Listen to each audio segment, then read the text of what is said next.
नमस्कार. आज आपण पाहणार आहोत की डिजिटल फायनान्स जगभरात कशी क्रांती घडवत आहे. यासाठी आपण वर्ल्ड बँक आणि IMFच्या एकदम ताज्या आकडेवारीचा आधार घेणार आहोत. चला तर मग सुरू करूया. चला थेट मुद्द्यावर येऊया.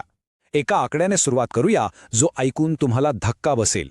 प्रत्येक मिनिटाला जगभरात तब्बल 3.2 दशलक्ष डॉलर्सचे व्यवहार मोबाईल मनीद्वारे होत आहेत. विचार करा किती प्रचंड वेग आहे हा. तर आपल्या पहिल्या भागात आपण बघूया की हा डिजिटल पेमेंटचा स्फोट नेमका किती मोठा आहे. ही वाढीची कहाणी खरंच अविश्वसनीय आहे. बरं, ही आकडेवारी बघा. किती मोठा बदल होतोय हे लगेच लक्षात येईल.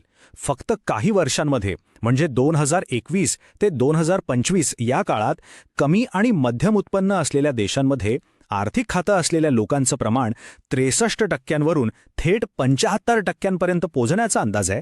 ही खूप मोठी झेप आहे नाही का? ही टाईमलाईन बघा, खूप इंटरेस्टिंग आहे.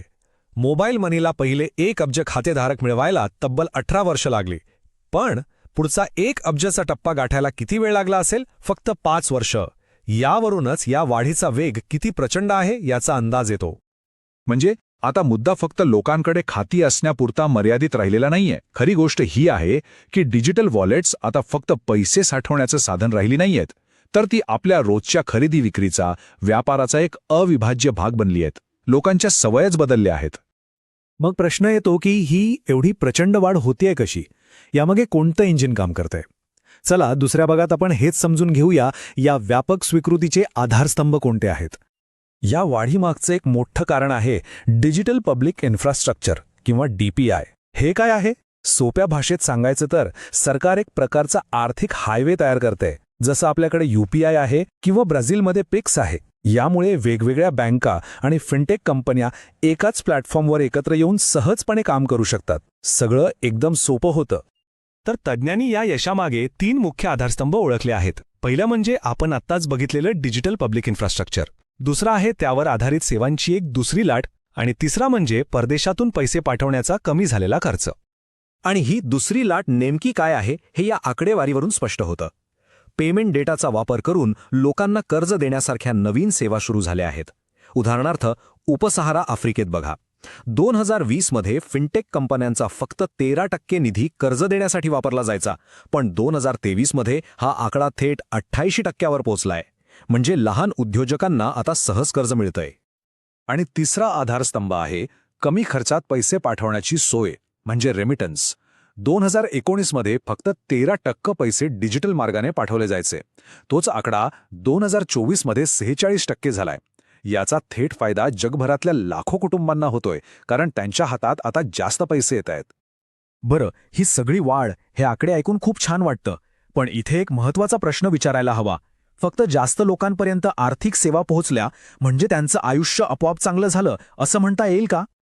आणि याच प्रश्नाचं उत्तर शोधताना आपल्याला काही गंभीर धोके आणि त्रुटी दिसू लागतात. जर आपण याकडे वेळीच लक्ष दिलं नाही तर ही सगळी प्रगती पाण्यात जाऊ शकते. चला तर मग या नवीन क्षेत्रातील धोके कोणते आहेत ते पाहूया. सगळ्यात मोठा धोका आहे तो म्हणजे फसवणूक. ही एक प्रकारची साथच पसरली आहे. जागतिक स्तरावर जवळपास 20% प्रौढांना फोनवरून होणाऱ्या घोटाळ्यांचा अनुभव आलाय. पण उपसहारा आफ्रिकेसारख्या वेगाने वाढणाऱ्या बाजारपेठेत हेच प्रमाण 30% आहे. म्हणजे धोका खूप मोठा आहे. दुसरा मोठा मुद्दा आहे तो म्हणजे लैंगिक विषमता. सगळीकडे वाढ दिसतेय, पण आर्थिक बाबतीत स्त्री-पुरुष समानता अजूनही खूप दूर आहे. आकडेवारी धक्कादायक आहे. महिलांना जे कर्ज मिळतं ते पुरुषांच्या तुलनेत निम्म्याहूनही कमी, म्हणजे फक्त 46% आहे. या सगळ्यामुळेच तज्ज्ञांच्या विचारांमध्ये एक मोठा बदल होतोय. त्यांचं म्हणणं आहे की केवळ कुणाचं तरी खातं आहे यावरून आपण यश मोजू शकत नाही. कारण जर तोच माणूस कर्जाच्या ओझ्याखाली दबलेला असेल तर त्या खात्याचा काय उपयोग? हे मोजमाप दिशाभूल करणारं आहे. म्हणूनच आता फक्त खात्यांची संख्या मोजण्यापलीकडे जाऊन एका नवीन आणि खऱ्या अर्थाने महत्त्वाच्या ध्येयाकडे लक्ष केंद्रित केलं जातंय. आणि ते ध्येय आहे आर्थिक आरोग्य. तर आर्थिक आरोग्य म्हणजे नेमकं काय?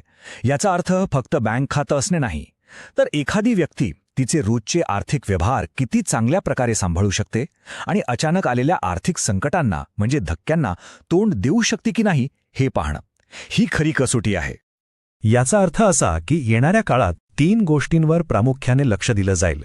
पहिलं, वापरकर्त्यांना फसवणुकीपासून वाचवणं. दुसरं, लोकांमध्ये आर्थिक साक्षरता वाढवणं. आणि तिसरं आणि सगळ्यात महत्त्वाचं, डिजिटल फायनान्समुळे खरोखरच गरिबी कमी होतीये की नाही हे सुनिश्चित करणं. आणि हे एक वाक्य या संपूर्ण बदलाचं सार सांगतं.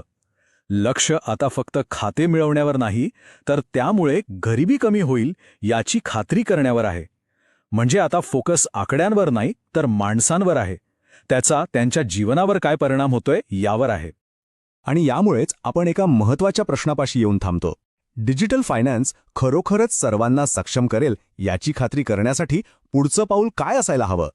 याच प्रश्नाचं उत्तर येणाऱ्या दशकातील धोरणं आणि तंत्रज्ञान ठरवेल.